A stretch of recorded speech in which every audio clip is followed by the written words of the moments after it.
السلام عليكم ورحمة الله وبركاته.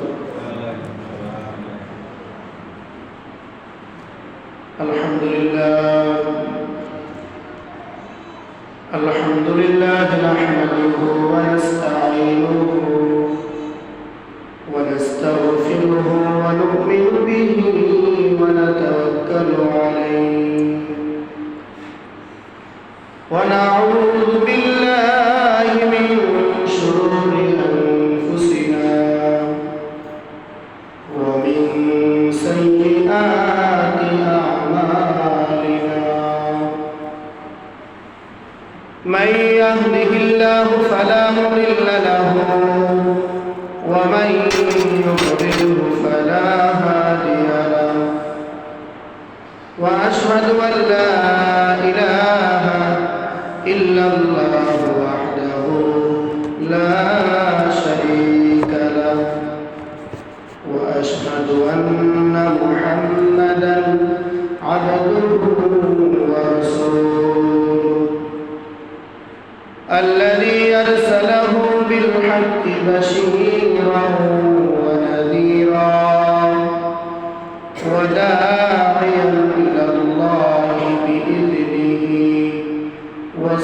وسراجا منيرا أما بعد فقد قال الله تعالى في كلامه المجيد وفي فرقانه الحميد شكرا وشكرا أعوذ بالله من الشيطان الرجيم بسم الله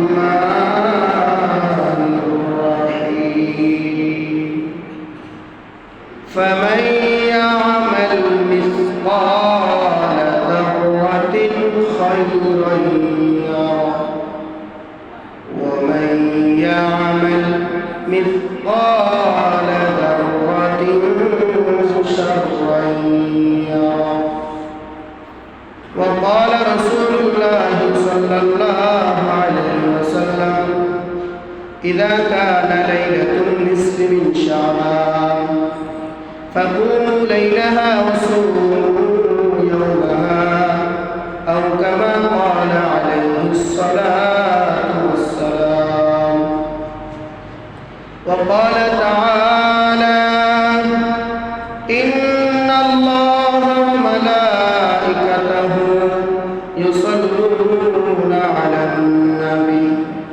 يا أيها الذين آمنوا صلوا عليه وسلموا تسليما اللهم صل على سيدنا مولانا محمد وعلى آل سيدنا مولانا محمد شكر محمد الشيخ اللهم صل على سيدنا مولانا محمد وعلى آل سيدنا مولانا رحمة للعالمين نبي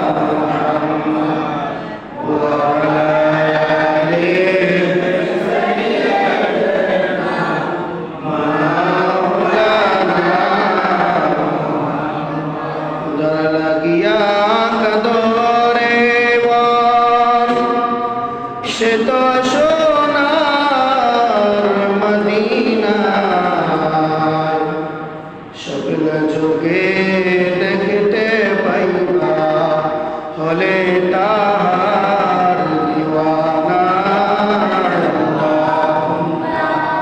সাল্লি আলা সাইয়্যিদিনা মাওলানা মুহাম্মদ ওয়া আলা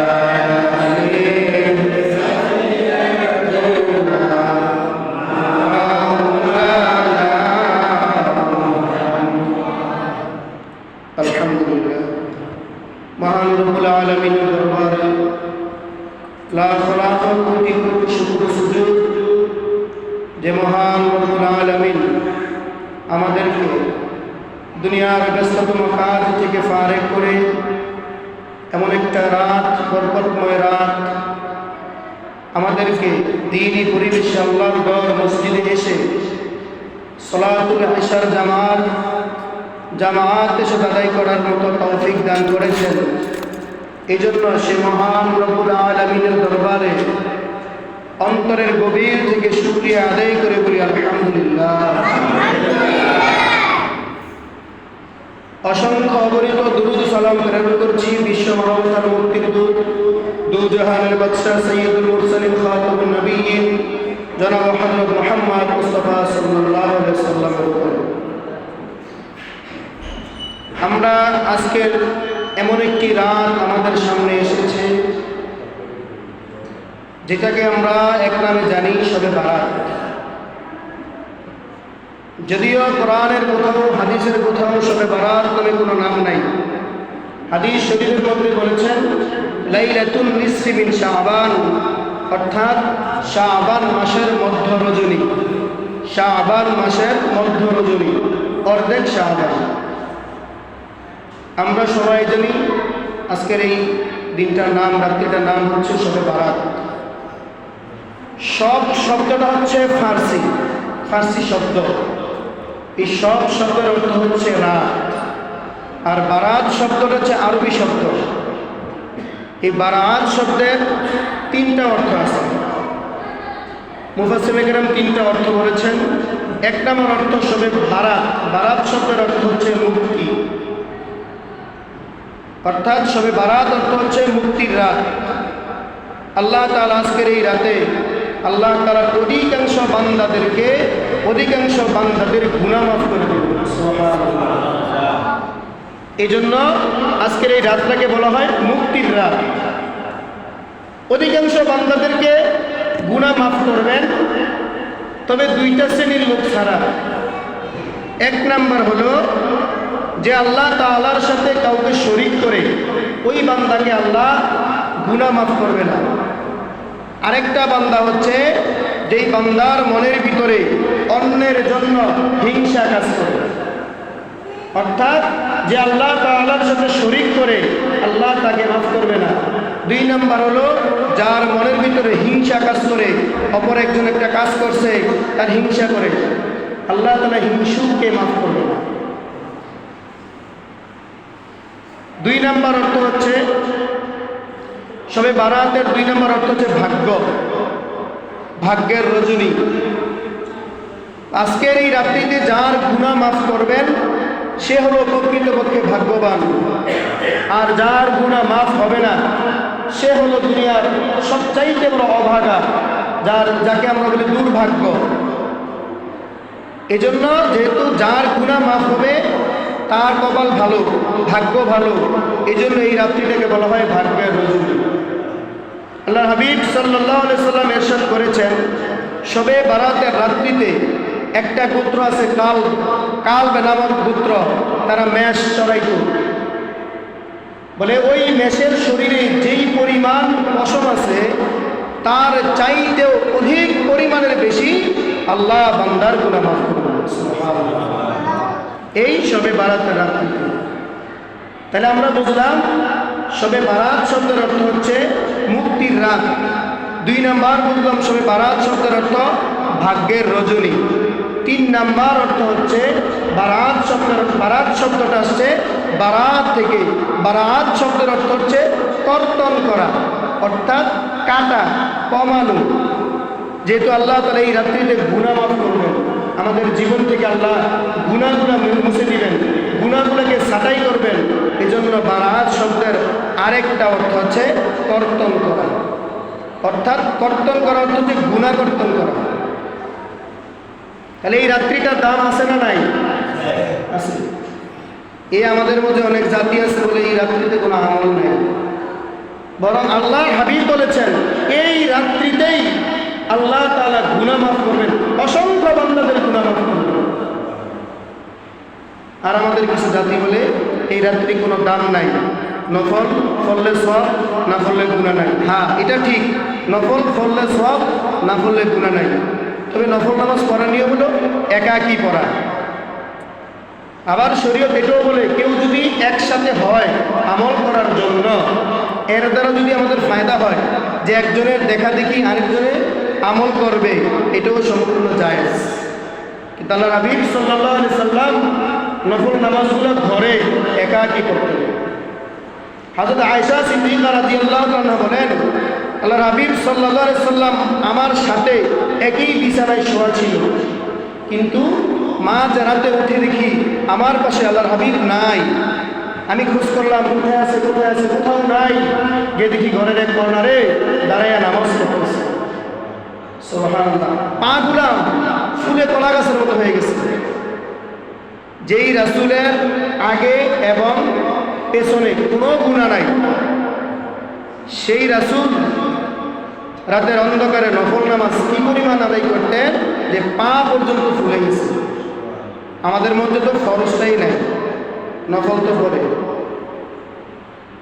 আমরা সবে মেরাজ আসলে নামাজ পড়ি, নফল নামাজ বেশি বেশি পড়ি, সবে বারাত আসলে পড়ি, সবে কদর আসলে পড়ি আমরা, কিন্তু দেখা গেছে দিন শেষে ফজরের সময় মুসল্লি বুঝতে পারি না। আল্লাহর রাস্তায় এটা যেন না হয়। এটা হচ্ছে নফল নামাজ, নফল ইবাদত। আপনি পড়লে সব হবে, না পড়লে কোনো গুনাহ নাই। কিন্তু আপনি যদি এক ওয়াক্ত ফরজ নামাজ কাজা করেন, 80 বছর পর্যন্ত আপনি জাহান্নামের আগুনে জ্বলতে হবে। শুধু কাজা, কাজা মানে হচ্ছে আপনি এখন পড়েন নাই কিন্তু পরে আদায় করে নিছেন, এটা নাম হচ্ছে কাজা। আর যেটা একেবারেই পড়েন নাই ওটা তো আপনি ছেড়ে দিচ্ছেন।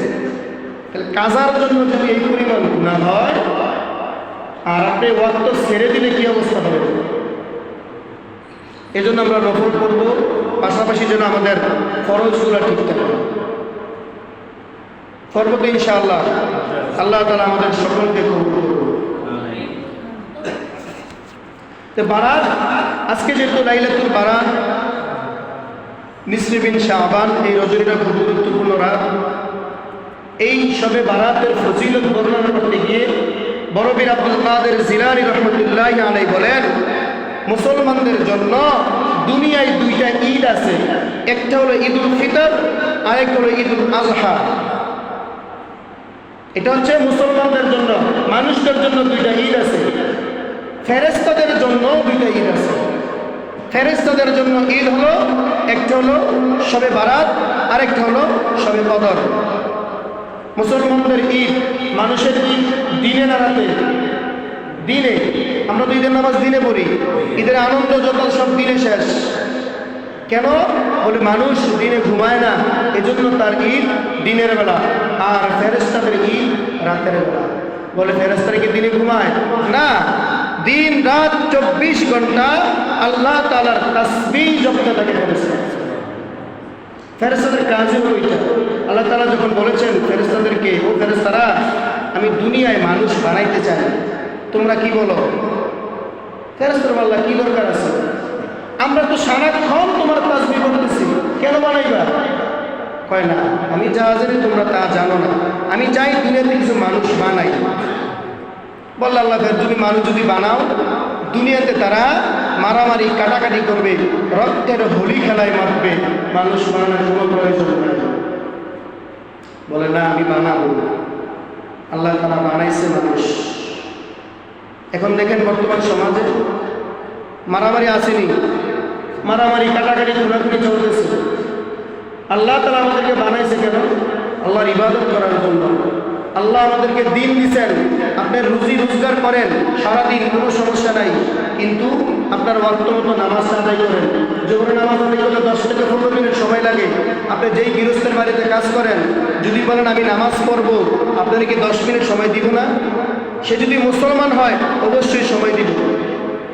আপনাকে বিশ্রামের জন্য আল্লাহ তাআলা রাত্রি দিয়েছেন, আপনি বিশ্রাম করেন, কিন্তু এই বিশ্রামের পাশাপাশি আপনি আল্লাহর সামান্য পরিবারে কি ইবাদত করেন? আল্লাহ যে আমাদেরকে বানাইছে তাদের শুকরিয়া আদায় করতে হবে। আমাদের যেটা প্রবাদ আছে, যার নুন খায় তার গুণ গাইতে হয়। তা আল্লাহ যে আমাদেরকে সৃষ্টি করছেন, দেখেন আল্লাহ আমাদেরকে বানাইছে, আমরা আল্লাহর কাছে কখনো চাই নাই, আল্লাহ আমাদেরকে বানাইছে। আল্লাহ আমাদেরকে মানুষ না বানাইয়া পশু জীব জন্তু জানোয়ার বানাতে পারতেন না? পারতেন। কিন্তু আল্লাহ আমাদেরকে মায়া করে মহব্বত করে ভালোবেসে মানুষ রূপে বানাইছে। মানুষ রূপে বানাইয়াই শেষ করে নাই, শ্রেষ্ঠ ধর্ম ইসলাম দিছে, মুসলমান হিসেবে বানাইছেন। মুসলমান হিসেবে বানাইয়া ছেড়ে দেয় নাই। আমাদেরকে ঈসা নবীর উম্মত বানায় নাই, আদম নবীর উম্মত বানায় নাই, মূসা নবীর উম্মত বানায় নাই, ইব্রাহিম খলিলের উম্মত বানায় নাই। আমাদেরকে সর্বশ্রেষ্ঠ নবীর সর্বশ্রেষ্ঠ উম্মত হিসেবে আমাদেরকে বানাইছে। তো মালিকের তো শুকরিয়া আদায় করা দরকার। মালিকের শুকরিয়া আদায় করবো আমরা, মালিকের জিকির করবো, জিকিরের মাধ্যমে স্মরণ করবো, নামাজের মাধ্যমে স্মরণ করবো, রমজান আসলে রমজানের রোজাগুলো রাখবো, তাতেই মালিকের হক আদায় করবো।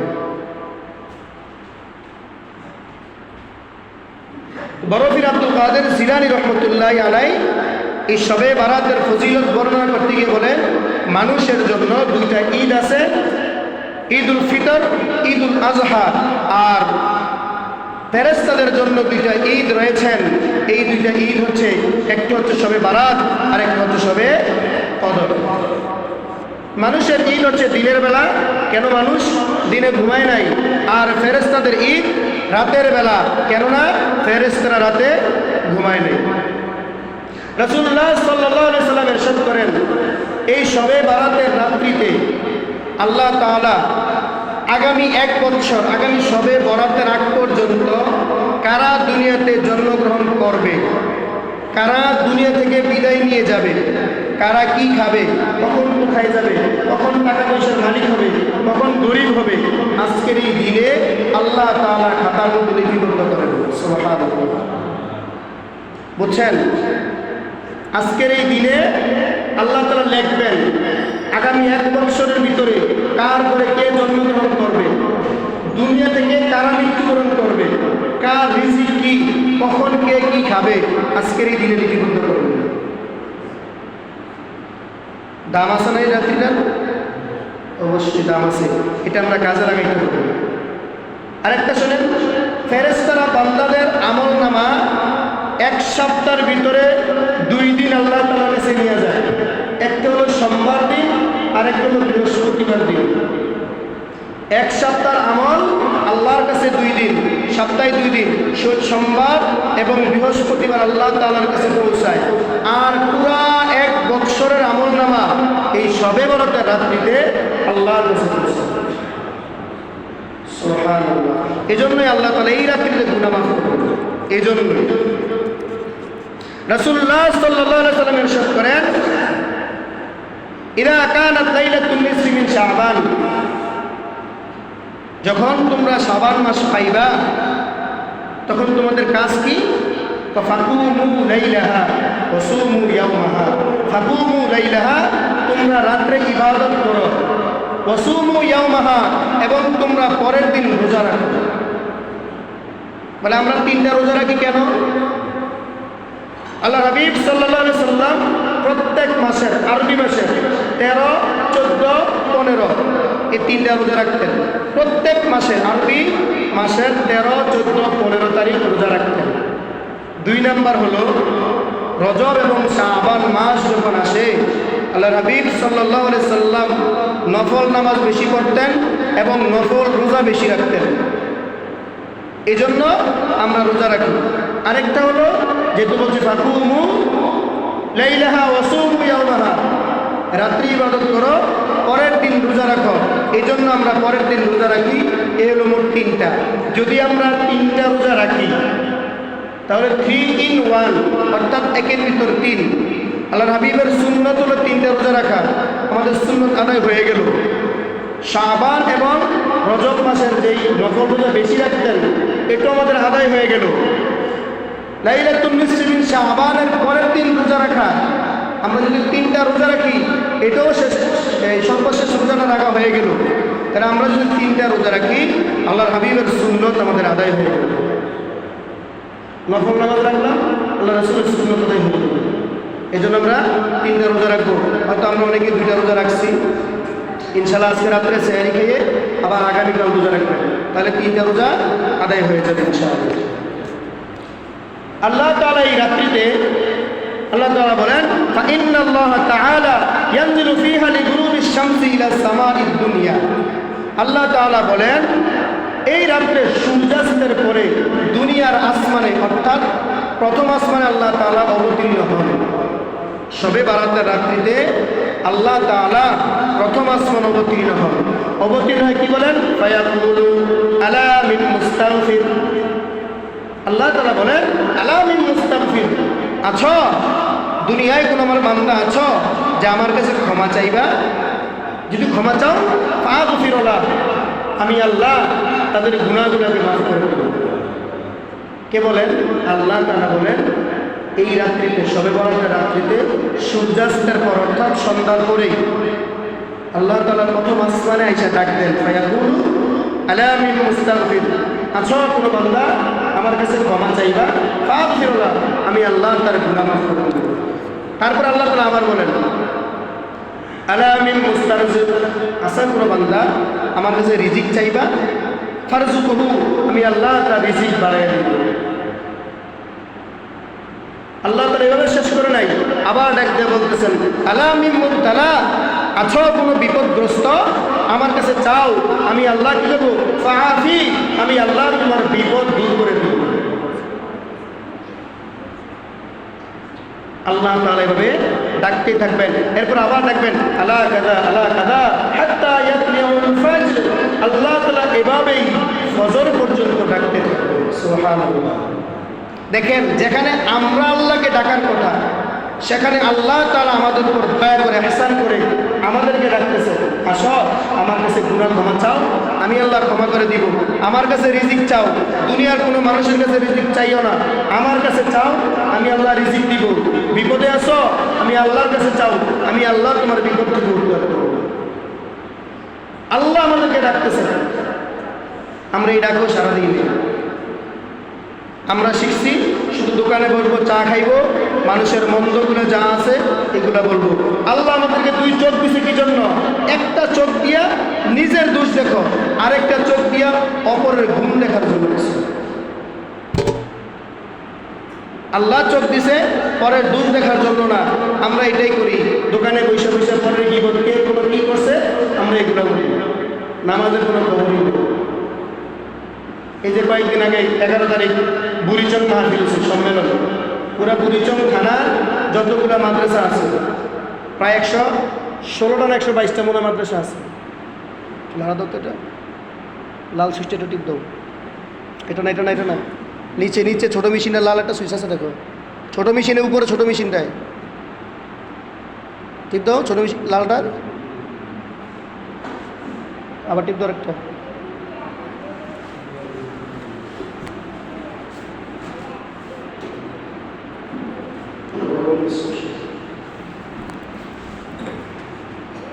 এই সম্মেলনে গেছি, রাত্রে এশা নামাজের পরে আমি আসতেছি, গাড়ি করছি, এক ভদ্রলোক মোটামুটি পোশাক আশাক ভালো, শার্ট প্যান্ট পরা ভদ্র, দাড়িগুলো মাশাআল্লাহ লাল, মাথার মধ্যে টুপি আছে।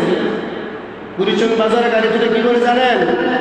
মোল্লারা সকাল 11টা থেকে শুরু করছে চিল্লা পাল্লা, বাজার আর থাকতে পারিবেন। আজকে যদি এখানে ইসলামী মাহফিল না করে যদি গানের একটা কনসার্ট করতো, এই ভদ্রলোক সেখানে গিয়ে সারাদিন উপস্থিত থাকতো। ঠিক নেই? বিপিএল খেলা দেখার জন্য 2 দিন 3 দিন আগে সিরিয়াল করে, ওখানে কোনো সমস্যা নেই, মাথা ব্যথা নাই, গান কম্পিটিশন এগুলোর জন্য কোনো মাথা ব্যথা নাই। ইসলামী মাহফিল করছে, এখানে ওলামায়ে কেরাম কি বলে? হকের কথা বলে, কোরআনের কথা বলে, হাদিসের কথা বলে, এগুলো শুনতে কেউ রাজি নাই। মোহাম্মদের গান শুনতে সবাই রাজি। এ হলো আমাদের বর্তমান সমাজের অবস্থা। অথচ নামাজ একত্র নামাজ পড়ে নেই। নামাজের বেলা নাই, শুধু মানুষের সমালোচনা। বলে কেউ যদি মানুষের সমালোচনা করে, আল্লাহ তাআলা তার জন্য পরকালে রাখছেন শুধু জাহান্নাম ছাড়ার কিছু না, আগুনের গর্ত। কিসের গর্ত? আগুনের গর্ত। কেউ যদি কারো নামে গীবত গায়, আল্লাহ তাআলা তাকে আগুনের গর্তের মধ্যে ফেলায়। নাউজুবিল্লাহ। এই জন্য আমরা গীবত গাইব না, মানুষের গুণ দেখব, মানুষের মধ্যে কোন গুণটা আছে আমরা তার কাছে সেই গুণটা নিব। আমার মধ্যে কোন জিনিসটা নাই, কোন জিনিসটার অভাব, আমরা সেই জিনিসটা খোঁজ করব। আল্লাহ তাআলা আমাদের সকলকে বুঝে আমল করার তৌফিক দান করুন। সবে বারাত সম্পর্কে কিছু কথা বলছি। আসলে কথা বললে অনেক, যেহেতু এই রাত্রিটা আমাদের খুব গুরুত্বপূর্ণ রাত, বেশি কথা বলবো না। রাত্রিটা যেহেতু গুরুত্বপূর্ণ রাত, সকালে আমরা নফল নামাজ করব, কিছু সময় জিকির আজকার করব, কোরআন তালাওয়াত করব, আল্লাহ তাআলার কাছে একাকী কিছু সময় আল্লাহর কাছে আমরা চাইব। যেহেতু আল্লাহ বলছেন এই রাত্রে গুনাহ ক্ষমা করবেন, আমরা যেন আল্লাহ তাআলা যেন আমাদের প্রত্যেককেই বাড়িতে যাওয়ার আগেই যেন আমাদের প্রত্যেকের জীবনের সমস্ত গুনাহগুলোকে মাফ করে দেন।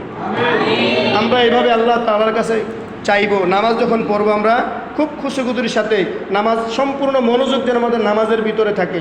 দেখেন আমরা নামাজ পড়ি, নামাজের পর যখন সালাম ফিরাই, সালাম ফিরানোর পর আমরা কী করি? আস্তাগফিরুল্লাহ, আস্তাগফিরুল্লাহ। কেন করি? ভালো কাজ করলাম আমরা। আস্তাগফিরুল্লাহ কখন বলে? যখন খারাপ কাজ করে। আমরা যখন নামাজ পড়লাম, নামাজ ভালো কাজ, নামাজের পরে আমরা বলি আস্তাগফিরুল্লাহ। কেন? যে আল্লাহ তাআলা আমাদেরকে যেভাবে বলেছেন, আল্লাহর হাবিব আমাদেরকে যেভাবে শিক্ষা দিয়েছেন, আমরা হয়তো সেরকমভাবে নামাজ আদায় করতে পারি নাই, এই জন্য আমরা আল্লাহর কাছে ক্ষমা চাইছি। এই জন্য আমরা বেশি বেশি ইস্তেগফার পড়বো, দুরূদ শরীফ পড়বো, নফল নামাজ নফলের নিয়তে পড়বো আমরা 2 রাকাত করে। কোনো নির্ধারিত কোনো আমার নামাজ নেই আজকে রাত্রিতে।